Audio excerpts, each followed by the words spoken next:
তো যদি তোমাদেরকে কখনো কোনো পূর্ণবর্গ নয় অর্থাৎ নন পারফেক্ট স্কোয়ার কোনো সংখ্যার বর্গমূল বের করতে হয়, তাহলে কিভাবে বের করবে? আমি আজকের এই ভিডিওতে তোমাদেরকে একটা শর্ট ট্রিক বা কুইক ট্রিক দেখাবো, যার মাধ্যমে তোমরা যে কোনো নন পারফেক্ট স্কোয়ার অর্থাৎ যাদের পূর্ণবর্গ নয় সেই রকম সংখ্যার যদি তোমাদেরকে বর্গমূল কখনো ক্যালকুলেট করতে হয়, খুব ইজিলি করতে পারবে। দেখো, এখানে আমি তোমাদের জন্য নিয়েছি একটা সংখ্যা, সেটা হচ্ছে 18। 18 পূর্ণবর্গ সংখ্যা নয় আমরা জানি। তো 18 ডাইরেক্ট বর্গমূল করতে গেলে আমরা বলতে পারছি না, তো সেক্ষেত্রে কিভাবে এর বর্গমূলটা বের করবো, যেটা দশমিক দিয়ে আসবে। তো সবার প্রথম কাজ তোমাদের যেটা করতে হবে, দেখতে হবে এই সংখ্যাটা যেটা রয়েছে ভেতরে 18, সেটা কোন কোন স্কোয়ারের ভেতরে পড়ছে। যেমন 4-এর স্কোয়ার করলে আমাদের 16 হয়, আর 5-এর স্কোয়ার করলে 25 হয়। তো 16 আর 25-এর মাঝখানে পড়ছে, এটা তোমাদের প্রথম দেখতে হবে এটা কার কার মাঝখানে আসছে। তো 16 আর 25-এর অর্থাৎ 4-এর স্কোয়ার আর 5-এর স্কোয়ারের মাঝখানে আসছে এইটা। তার মধ্যে দেখতে হবে কোনটা খুব কাছে। তো আমি 16 বেশি কাছে নাকি 25 বেশি কাছে 18 থেকে। তো 18 সব থেকে কাছে 16 হচ্ছে, 25 একটু দূরে আছে। তো এই সেক্ষেত্রে আমরা 4 কনসিডার করব, অর্থাৎ সেক্ষেত্রে আমি লিখবো, কত লিখবো, 4। এই যে কাজটা বললাম সেটা তোমাদের খালি বোঝার জন্য তোমরা কি করবে, মনে মনে করে নিবে 4। কত লিখলে, 4। যে 4-এর স্কোয়ার 16, সেটা 18-র খুব কাছে। তারপর তুমি এখানে করবে প্লাস চিহ্ন দেবে। প্লাস চিহ্ন দিলে, প্লাস চিহ্ন দিয়ে এই যে পেয়েছিলে 4-এর স্কোয়ার 16, 16-র থেকে 18 কত বেশি, 2 বেশি। সেই 2টাকে তুমি প্লাস করবে, তাকে ভাগ দেবে, ডিভাইড করবে। কত দিয়ে ভাগ করবে, 2 ইন্টু, এই 2টা সবসময় কমন, প্রত্যেকটা ক্ষেত্রেই থাকবে, ইন্টু এইখানে যে সংখ্যাটা আছে 4, সেটা দিয়ে। এইটাকে যদি আমরা ক্যালকুলেট করি, যেটা আসবে সেটা দেখো কত আসবে। এখানে তুমি পেয়ে যাচ্ছ 4, 2 দিয়ে কাটা গেল 1/4।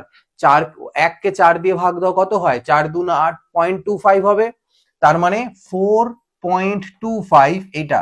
এবার এখানে পুরোপুরি ভাগটা মিলে গেল। তাই কিছু কিছু ক্ষেত্রে এটা হতে পারে, মানে এটাকে যখন তুমি ভাগ দিলে এটা নিয়ার অ্যাবাউট, এটা নয় যে এক্সাক্ট এটাই, কারণ এগুলোর যখন আমরা বর্গমূল করি পয়েন্টের পরে তো অনেকগুলো সংখ্যা থাকে। তো এটা কাছাকাছি অ্যাপ্রক্সিমেট, একদম কাছাকাছি যেটা মান, মানে দশমিকের পর 1 ঘর বা 2 ঘরের যদি কথা বলি, তাহলে আমাদের এইটা উত্তর আসবে। আরেকটা এক্সাম্পল আমরা নিই, উদাহরণ, যাতে তোমাদের জিনিসটা ক্লিয়ার হয়। আমি নিয়েছি কত, √51। তো √51 কার কার স্কোয়ারের মাঝখানে পড়ছে, 7-এর স্কোয়ার হচ্ছে 49, 8-এর স্কোয়ার 64। তো 49 হচ্ছে 51-র খুব কাছে, তাই আমি কি নেব, আমি নেব এটার বর্গমূল হবে 7।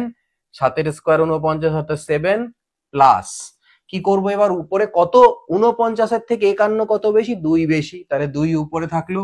নিচে আমার আরেকটা 2 হবে, ইন্টু এইখানে যে সংখ্যাটা সেটা।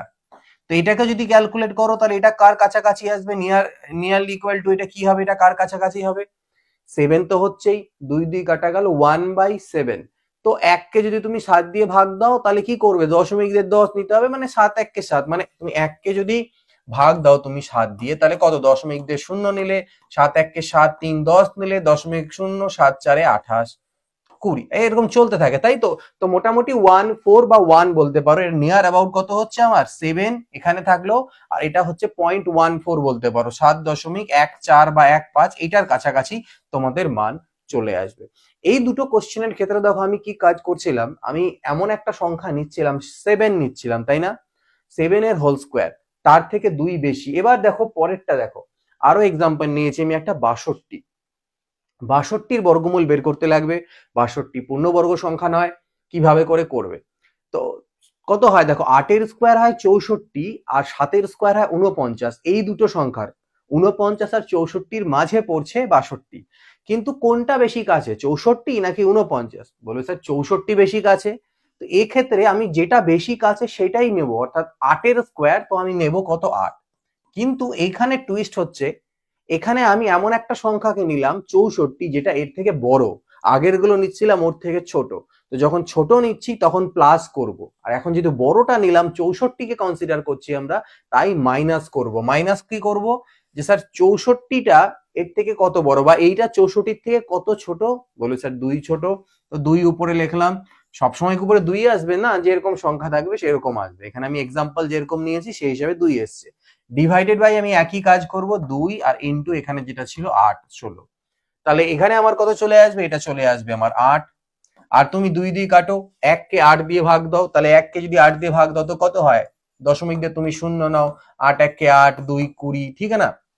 8 1 8 নিলে 2 দশমিক নাম, দশমিক শূন্য হলো, 8 2 16 হলো, মানে 1.125 আছে, 0.125 এইটাকে যদি ওর থেকে বাদ দিয়ে দাও তাহলে তোমার যেটা চলে আসবে, কত চলে আসবে, 7.875,